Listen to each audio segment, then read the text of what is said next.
अस्सलाम वालेकुम dear students, कैसे हैं आप लोग। मैं हूं हिना शौकत, आपकी केमिस्ट्री की टीचर। और आज के इस लेक्चर में हम स्टार्ट करने जा रहे हैं हमारा topic 2.1.1 which is Rutherford's atomic model. So students, जल्दी से लेते हैं एक क्विक रिकैप। हमने स्टार्ट किया है हमारा chapter number 2 which is structure of atoms, and so far in this chapter we are done with its introduction, and then we started our topic which was related to the theories and experiments which are required in atomic structure।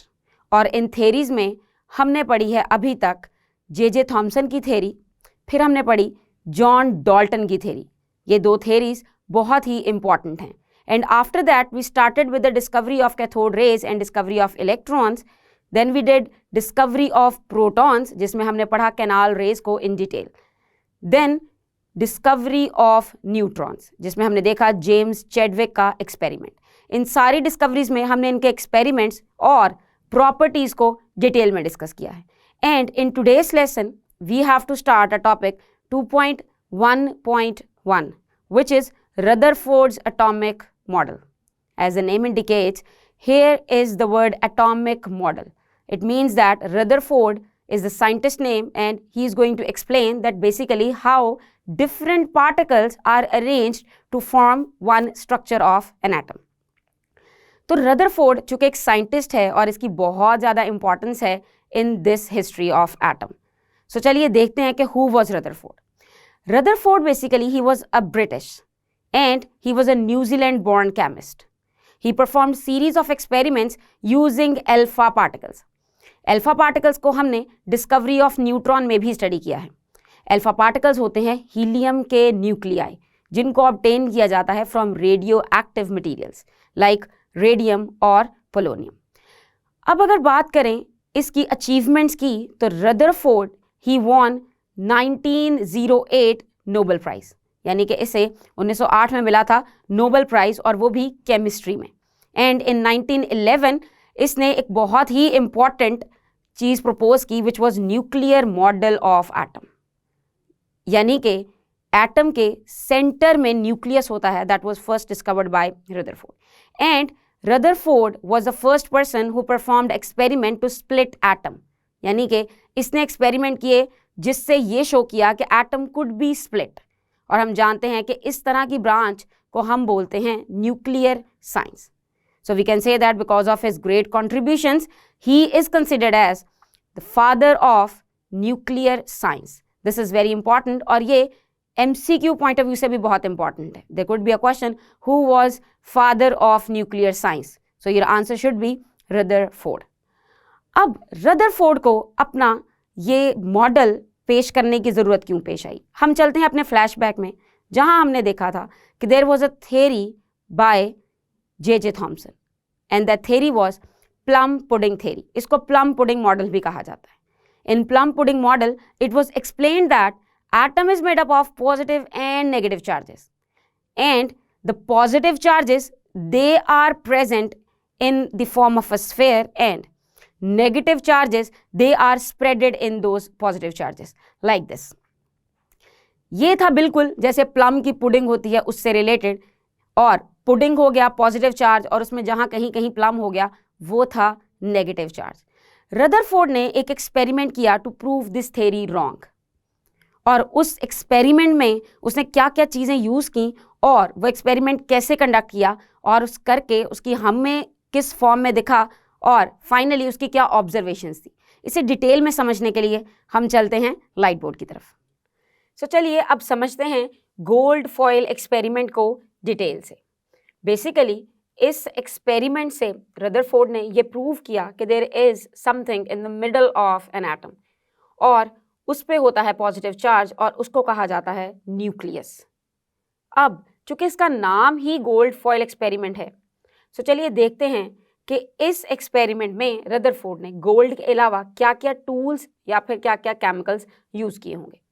So first of all उसने ली थी एक thin sheet of gold, जिसको हम कहते हैं gold foil, और उस gold foil की एक थिकनेस थी, मतलब उसको उसने बहुत थिन लिया था, and the thickness was 0.00004 centimetre. आपको इन जीरो से आइडिया हो गया होगा कि ये किस कदर पतली है। क्वेश्चन ये राइज होता है कि वाई गोल्ड, कोई और मेटल क्यों नहीं? सो गोल्ड इसलिए because gold is the highest malleable metal and we know that what is malleability. Malleable मतलब हम इजीली उसको शेप अप कर सकते हैं, हम इजीली उसको हैमर करके शीट्स में कन्वर्ट कर सकते हैं और हम उसकी पतली पतली शीट्स बना सकते हैं। और अगर हमें इतनी थिन थिकनेस वाली शीट चाहिए, so it means that we should use only that metal which is malleable and highly malleable, and gold is highly malleable. इसके अलावा गोल्ड की और भी बहुत सी प्रॉपर्टीज़ हैं। गोल्ड इनर्ट होता है, गोल्ड यूजुअली किसी और चीज़ के साथ रिएक्ट नहीं करता, तो ये भी उसकी एक यूनिक प्रॉपर्टी है। लेकिन यहाँ हम उसे जिस प्रॉपर्टी के लिए यूज़ कर रहे हैं, this is it's highly malleability property. इसके अलावा उसने बम्बार्ड किए थे कुछ पार्टिकल्स और इन पार्टिकल्स को कहा जाता है अल्फा पार्टिकल्स। बेसिकली रदरफोर्ड का काफ़ी काम अल्फा पार्टिकल्स पे बेस करता था। रदरफोर्ड वाज द वन जिसने एटम को ब्रेक करने का एक्सपेरिमेंट भी किया था। और अल्फा पार्टिकल्स, जैसा कि आप देख सकते हैं, in each circle there are 2+ signs. ये 2+ साइंस शो करते हैं कि there is +2 charge on this particle, जिसको हम अल्फा पार्टिकल कहते हैं। Basically this is helium nuclei. When I say helium nuclei, तो इसका ये मतलब हुआ कि हमने हीलियम एटम में से उसके इलेक्ट्रॉन्स को रिमूव कर दिया है, और जब हम उसके इलेक्ट्रॉन्स को रिमूव करेंगे तो जो पीछे बचेगा वो होगा सिर्फ और सिर्फ उसका न्यूक्लियस। और चूंकि हीलियम के आउटर मोस्ट शेल में होते हैं सिर्फ 2 इलेक्ट्रॉन्स, तो जब 2 इलेक्ट्रॉन्स रिमूव होंगे तो हीलियम पे आएगा +2 चार्ज। थोड़ा अंडरस्टैंडिंग को इम्प्रूव करने के लिए, हीलियम इज 4 2, यानी कि इसका एटॉमिक मास है 4 और एटॉमिक नंबर है 2, यानी कि इसके अंदर 2 इलेक्ट्रॉन्स हैं और 2 ही प्रोटॉन्स हैं और 2 इसके अंदर न्यूट्रॉन्स होते हैं। जब हम ये कहते हैं कि हीलियम 2+ है, इट मीन्स दैट उसके दोनों इलेक्ट्रॉन्स रिमूव हो चुके हैं और अब वो हीलियम का सिर्फ और सिर्फ न्यूक्लियस है, और हीलियम न्यूक्लियस को हम कहते हैं अल्फा पार्टिकल। अब सवाल ये पैदा होता है कि इसे बनाया कहाँ से जाता है। Basically alpha particles they are generated from radioactive materials, और रेडियो एक्टिव मटीरियल्स जो ज़्यादातर यूज़ किए जाते हैं टू जेनरेट अल्फा पार्टिकल्स वो हैं रेडियम और पोलोनियम। सो रेडियम और पोलोनियम को हम यूज़ करके उससे बनाते हैं alpha particles. Radioactive materials are those materials which are continuously emitting radiations, और उन रेडिएशंस को हम यूज़ कर सकते हैं in further experiments. Radioactive element radium और पोलोनियम ये दोनों ही कैपेसिटी रखते हैं टू प्रोड्यूस अल्फा पार्टिकल्स। जब इनका न्यूक्लियस डिके होता है और रेडिएशन की फॉर्म में कोई चीज़ निकलती है, so that is alpha particle which can be used in this experiment. ऐसा नहीं कि आप रेडियो एक्टिव एलिमेंट्स को ऐसे ही अपनी मर्जी से इस्तेमाल कर सकते हैं। Basically these elements they are placed in a chamber, और वो यूजुअली होता है लेड का बना हुआ chamber. Yes, it's a lead chamber. Lead का चैम्बर इसलिए इस्तेमाल करते हैं क्योंकि lead is having capacity to absorb the radiations. अब चूंकि ये radiations all the time safe नहीं है, dangerous भी हो सकती हैं, so lead यूज़ किया जाता है just to protect it. इसके अलावा हम ब्लैक बॉडी भी यूज़ कर सकते हैं जो कि एक कार्बन का मास हो सकता है, उसमें भी इसको सराउंड किया जा सकता है, उसकी भी एबिलिटी है कि वो एब्जॉर्ब कर सकता है रेडिएशन। अब आप कहेंगे कि ये तो इनक्लोज अगर कर दिया तो हमें रेडिएशंस कहाँ से मिलेंगे? So basically a slit is produced. A slit मतलब एक ओपनिंग बनाई जाती है इन दिस, एक स्लिट प्रोड्यूस की जाती है विच इज ओपनिंग। इसके अलावा हम ये भी कर सकते हैं कि हम रेडियम और पोलोनियम से अल्फा पार्टिकल्स को निकालें और उसके बाद एक स्लेट की फॉर्म में हम लेड यूज़ करें और उसके अंदर एक स्लिट बनाएं जहां से अल्फा पार्टिकल्स मूव करेंगे। दोनों ऑप्शंस पॉसिबल हैं आपकी बुक में, दोनों में से कोई भी ऑप्शन गिवन नहीं है, just not to confuse yourself. लेकिन फ्लैशबैक में आपके माइंड में आपको ज़रूर पता होना चाहिए कि basically what is happening, from where the alpha particles are coming. ऐसा तो नहीं कि अल्फा पार्टिकल्स हम अपने पास रख के बैठे हैं, we just have to bombard them. Alpha particles किसी केमिकल से ही निकलते हैं। सो चलिए, हमने देखा कि रेडियम और पोलोनियम ने बना दिए हैं अल्फा पार्टिकल्स जिन्हें हम रिप्रेजेंट कर रहे हैं एक सर्कल से जिसके अंदर हमने ड्रॉ किए हैं 2+ चार्जेस। इसके अलावा आप इसे लाइक दिस या फिर +2 इन तीनों फॉर्म्स में रिप्रेजेंट कर सकते हैं। Here we are using the simplest representation just for understanding. So एक चीज हुई कि उसने रेडियो एक्टिव एलिमेंट यूज किया, फिर उसने यूज किए अल्फा पार्टिकल्स। अब अल्फा पार्टिकल्स ये तो पता चल गया कहाँ से निकलते हैं, लेकिन हमें ये भी पता होना चाहिए कि अल्फा पार्टिकल्स होते हैं हाईली पेनिट्रेटिंग, यानी कि ये पेनिट्रेट कर जाते हैं किसी भी चीज के अंदर, दे आर हाईली पेनिट्रेटिंग। तो जब हम इन्हें गोल्ड फॉइल पे बम्बार्ड करेंगे तो ये उसके अंदर से पास करने की कैपेसिटी रखते हैं और ये इजीली पास कर जाएं, इसीलिए हम गोल्ड फॉइल को रखते हैं बहुत थिन। इसकी ये जो थिकनेस है ना इतनी कम, वो है भी इसीलिए कि अल्फा पार्टिकल्स पेनिट्रेट तो करते हैं, लेकिन हो सकता है कि जब ये ज़्यादा थिक हो तो ये एब्जॉर्ब होना शुरू हो जाए, क्योंकि इनकी पेनिट्रेशन उस लेवल की हाई नहीं है, इसलिए भी हम गोल्ड फॉइल को थिन यूज़ करते हैं।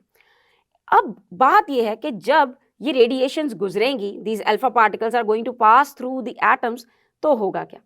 बेसिकली हम इसमें एक और कंपोनेंट ऐड करते हैं विच इज अ स्क्रीन। इसको हम फोटोग्राफिक प्लेट या फिर स्क्रीन भी कहते हैं। फोटोग्राफिक प्लेट और screen. Now this is coated with a material which is zinc sulphide. Zinc sulphide से हम इसे कोट करेंगे and there is a reason of this coating. ऐसे ही नहीं कि हम कोई भी केमिकल उठाएंगे और उससे कोट कर देंगे। Zinc sulphide is basically a chemical which will produce a glow. जब अल्फा पार्टिकल्स पास करके will strike to the zinc sulphide, तो जिंक सल्फाइड एक ग्लो प्रोड्यूस करेगा और उस ग्लो से आप आइडेंटिफाई कर सकते हैं कि व्हाट आर दी स्पॉट्स जिन पे अल्फा पार्टिकल्स आके टकरा रहे हैं। So this is very important in this experiment, क्योंकि हमें रिकॉर्ड करने के लिए हमारी ऑब्जर्वेशन कोई चीज चाहिए और वो होगी जिंक सल्फाइड की कोटेड एक फोटोग्राफिक प्लेट। अब यहां तक तो हमें समझ आया कि उसने अपने कंपोनेंट्स को अरेंज कैसे किया और कौन कौन सा कंपोनेंट यूज किया और क्यों क्यों किया। सो हम इसको नटशेल में देखते हैं। Radium polonium was the source of alpha particles. हम इन्हें कह सकते हैं कि these are sources of alpha particles. Source लिया, then we produced alpha particles. Alpha particles helium nuclei आए थे, इन पे पॉजिटिव चार्ज था। हम देखेंगे कि हमें पॉजिटिव चार्ज ही क्यों चाहिए था। Now these alpha particles are passing through a gold foil, और gold foil हमने ली क्योंकि वो malleable होती है और ये सर्कल्स शो कर रहे हैं एटम्स। अब यहां तक हमें नहीं पता कि what is the structure of an atom। structure of atom के लिए ही तो एक्सपेरिमेंट हो रहा है, but so far we know one thing, that everything is made up of atoms. Atom is the basic unit. It means that if it is a very thin gold foil, then it is made up of atoms, and atoms, they are close to each other. That's it. We don't know the distribution of positive and negative charges in the atom yet. Yes, हमारे पास एक theory थी जिसको हमने अभी इसी lecture के start में discuss किया है, and that theory was plum pudding theory या फिर plum pudding model। लेकिन रदरफोर्ड ने उसी मॉडल को रॉन्ग प्रूव करने के लिए ये एक्सपेरिमेंट डिजाइन किया है। सो प्लम पुडिंग मॉडल तो हमें पता है कि क्या होता है, that everything this is positive charge और इसके अंदर होंगे नेगेटिव चार्ज एम्बेडेड, बाकी सारा होगा पॉजिटिव और इसके अंदर नेगेटिव चार्जेस एम्बेडेड होंगे। ये है प्लम पुडिंग। अब ये पुरानी थ्योरी है प्लम पुडिंग, और अब हमने प्रूफ करना है कि क्या ये राइट है या रॉन्ग, और पोजीशन ऑफ न्यूक्लियस क्या है, पॉजिटिव और नेगेटिव चार्ज किस तरह से अरेंज होते हैं to make a proper structure of an atom. So gold foil के बाद जो चीज आती है, that is the third component of this experiment, वो है फोटोग्राफिक प्लेट या फिर एक स्क्रीन, और वो कोटेड है जिंक सल्फाइड से, और ये एक ऐसा केमिकल है विच विल प्रोड्यूस अ ग्लो। अब देखते हैं कि आखिर हुआ क्या था। So when he bombarded alpha particles, so you can see that most of the particles they passed through this gold foil। आप देख सकते हैं कि most of the particles ये straight pass किए। This arrow is showing you the direction of these rays, of these radiations of these particles। ज्यादातर particles बिल्कुल straight गए और वो straight screen पे जाके strike किए, और हमें ग्लो से पता चल जाएगा वो कहाँ कहाँ strike किए। So most of them they went straight through the gold foil।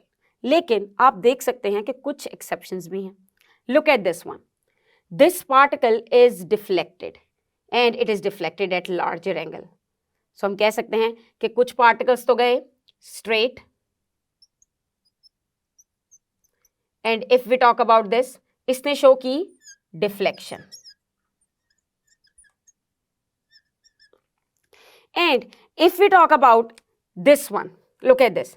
Previously, this ray is showing you that it is traveling towards something, but suddenly, except of passing through this, और आपको mark मिलना चाहिए था इसका photographic plate में, somewhere over here, लेकिन ऐसा नहीं हुआ. This particle bounced back. You can see that it is bouncing back. और वो bounce back किया, तो इससे हमें एक चीज पता चलती है, that there is something in the middle. There is something in the middle. अब इसी तरह अगर आप इस डिफ्लेक्टेड लाइन को देखें, इस डिफ्लेक्टेड लाइन को देखें तो यहां से भी पता चलता है कि यहां पे कुछ मिडल में था जिसने इसे मजबूर किया कि वो अपने पाथ से स्ट्रेट जाने की बजाय थोड़ा सा डिफ्लेक्ट कर जाए. Same you can see over here as well. There must be something present over here. यानी कि ज्यादातर पार्टिकल्स तो गुजर गए, लेकिन कुछ पार्टिकल्स किए हैं डिफ्लेक्ट, जिनसे पता चलता है कि there is something in the middle. इसके अलावा अब जब 3 एटम्स ने ये प्रूव कर दिया कि there is something in the middle, कहीं कहीं डिफ्लेक्शन हो सकती है, तो हम कह सकते हैं कि हर जगह ही there is something in the middle, something in the middle. Now what would be the charge on this thing? चूंकि अल्फा पार्टिकल्स हैं पॉजिटिवली चार्ज्ड और पॉजिटिव पॉजिटिव करते हैं एक दूसरे को repel, so we can say that there is positive charge in this inner thing. इस पे जो चार्ज है वो है पॉजिटिव. सो इसको ही बाद में नाम दिया गया था न्यूक्लियस का. सो अगर हम हमारे इस एक्सपेरिमेंट की ऑब्जर्वेशंस की बात करें तो you can write your first observation as, I'm not writing the complete sentence, I hope you can do it yourself if you know the concept. First observation is almost all particles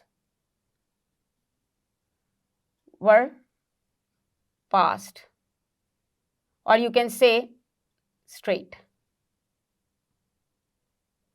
अगर हम दूसरी observation की बात करें, so there were very few particles, they deflected. Deflection के लिए एक और टर्म भी यूज की जाती है which is scintillation. Scintillation और deflection दोनों सेम ही चीजें हैं. And these were deflected at large angle. इसके अलावा जो थर्ड चीज है, जो थर्ड ऑब्जर्वेशन इस एक्सपेरिमेंट से मिलती है, वो ये है कि few particles, very few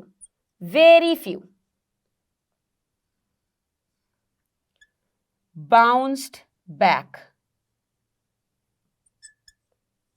और वो bounce back कब करेंगे?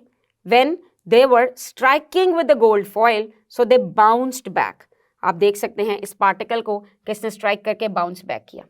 लेकिन ये नंबर बहुत कम है. अगर आपके पास टोटल 20,000 अल्फा पार्टिकल्स हों, सो आउट ऑफ 20,000 सिर्फ 1 या 2 ही पार्टिकल्स ऐसे होंगे जो कि बाउंस बैक करेंगे. So this number is very small and this indicates that nucleus is very small and is present in the middle. So ये था एक्सपेरिमेंट और साथ ही साथ हमने डिस्कस की हैं ऑब्जर्वेशंस. अब प्रॉपर फॉर्म में रदरफोर्ड के रिजल्ट्स के पॉइंट्स और उसके डिफेक्ट्स के पॉइंट्स जो कि बहुत इंपॉर्टेंट हैं, उन्हें हम डिस्कस करेंगे हमारे नेक्स्ट लेक्चर में. सो स्टूडेंट्स, आज के इस लेक्चर में हमने स्टार्ट किया है रदरफोर्ड्स एटॉमिक मॉडल और इस लेक्चर में स्पेसिफिकली हमने देखा इसका introduction and discussion about scientist. उसके बाद हमने डिटेल में समझा experiment which was done on a gold foil and then we discussed its observations. हम अपने आने वाले लेक्चर्स में डिटेल में डिस्कस करेंगे results of Rutherford atomic model और साथ ही साथ defects of Rutherford atomic model. तब तक के लिए अल्लाह हाफिज.